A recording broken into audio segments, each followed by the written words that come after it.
Here is an easy way to keep garlic in the refrigerator and have it handy when you need it without peeling and chopping.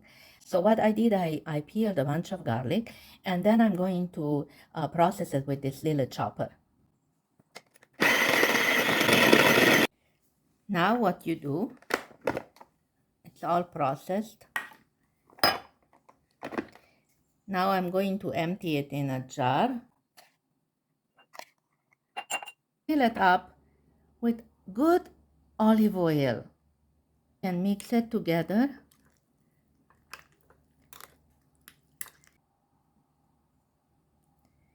Put a lid and done. That's it.